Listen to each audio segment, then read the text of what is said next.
మీరు నిద్రపోతున్నప్పుడు కూడా మీ డబ్బులు మీకోసం పనిచేయాలంటే ఎలా? స్టాక్ మార్కెట్ గురించి చాలామంది భయపడుతున్నారు. కానీ నిజానికి ఇది జూదం కాదు. ఈ వీడియో చూసి తరువాత స్టాక్ మార్కెట్ అంటే ఏంటో పూర్తిగా అర్థం చేసుకుంటారు.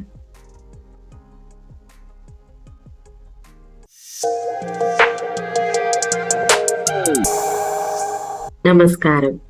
ఈరోజు మనం స్టాక్ మార్కెట్ అంటే ఏమిటి, కంపెనీలు షేర్లు ఎందుకు అమ్ముతాయి, పెట్టుబడిదారులు ఎలా సంపాదిస్తారు, ఎన్ఎస్సి అండ్ బిఎస్సి అంటే ఏమిటి, పెట్టుబడి పెట్టే ముందు తెలుసుకోవాల్సిన విషయాలు అనే విషయాలను చాలా సింపుల్గా తెలుసుకుందాం.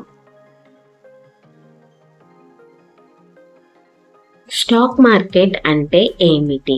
స్టాక్ మార్కెట్ అనేది కంపెనీలు తమ షేర్లను కొనుగోలు అమ్మకం చేసే మార్కెట్. షేర్ అంటే కంపెనీలో చిన్న యాజమాన్య భాగం.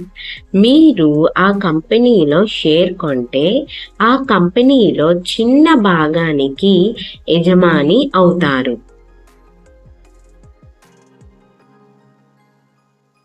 కంపెనీ షేర్లను ఎందుకు అమ్ముతాయి? ఒక కంపెనీ కొత్త ఫ్యాక్టరీ నిర్మించాలనుకుంటే లేదా వ్యాపారాన్ని ఇంకా పెంచుకోవాలి అనుకుంటే డబ్బులు అవసరం అవుతాయి. బ్యాంక్ లోన్ తీసుకోవడం ఒక మార్గం. మరొక మార్గం కంపెనీ తన షేర్లను ప్రజలకు విక్రయించడం. పెట్టుబడిదారులు ఎలా సంపాదిస్తారు? స్టాక్ మార్కెట్లో 2 ప్రధాన మార్గంలో డబ్బులు సంపాదించవచ్చు. షేర్ ధర పెరగడం.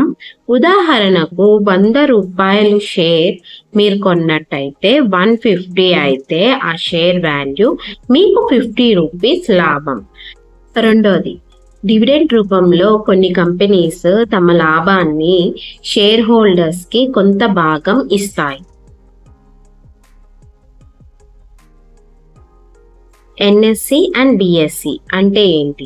నేను లాస్ట్ వీడియోలో స్టాక్ ఎక్స్చేంజ్ గురించి చెప్పినప్పుడు ఎన్ఎస్సి అంటే ఏంటి, బిఎస్సి అంటే ఏంటి చెప్పాను. ఈ 2 స్టాక్ ఎక్స్చేంజ్ అనమాట. ఎన్ఎస్సి అంటే నేషనల్ స్టాక్ ఎక్స్చేంజ్, బిఎస్సి అంటే బాంబే స్టాక్ ఎక్స్చేంజ్. ఈ రెండిట్లోనే మనం షేర్స్ అనేవి కొనడం కానీ అమ్మడం కానీ చేస్తాము. ఇండియాలో ఈ 2 స్టాక్ ఎక్స్చేంజెస్ ఉన్నాయి. పెట్టుబడి పెట్టే ముందు తెలుసుకోవాల్సిన విషయాలు. సో ఇది చాలా ఇంపార్టెంట్. సో ఎవరైనా షేర్స్ కొనాలన్నా అమ్మాలన్నా ఈ కంపల్సరిగా తెలిసి ఉండాలి మీకు. స్టాక్ మార్కెట్లో రిస్క్ ఉంటుంది. అప్పు తీసుకుని పెట్టుబడి పెట్టకండి. మంచి కంపెనీ చూసుకుని లాంగ్ టర్మ్లో ఇన్వెస్ట్మెంట్ చేయండి. నేర్చుకుని మాత్రమే పెట్టుబడి ప్రారంభించండి. స్టాక్ మార్కెట్ అనేది త్వరగా ధనవంతులయ్యే మార్గం కాదు. జ్ఞానం ఉండాలి, ఓర్పు ఉండాలి అండ్ లాంగ్ టర్మ్లో ఇన్వెస్ట్మెంట్ చేయాలి. షార్ట్ టర్మ్లో చేసేసి లాసెస్ మటుకి తెచ్చుకోవద్దు. లాంగ్ టర్మ్లో ఇన్వెస్ట్మెంట్ చేస్తే మంచి ప్రాఫిట్స్ చూస్తారు. ఈ వీడియో మీకు నచ్చినట్టయితే లైక్ చేయండి, షేర్ చేయండి. ఇలాంటి ఇంకెన్నో ఫినాన్స్ వీడియోల కోసం మన ఫినాన్స్ తెలుగు ఛానల్ని సబ్స్క్రైబ్ చేయండి.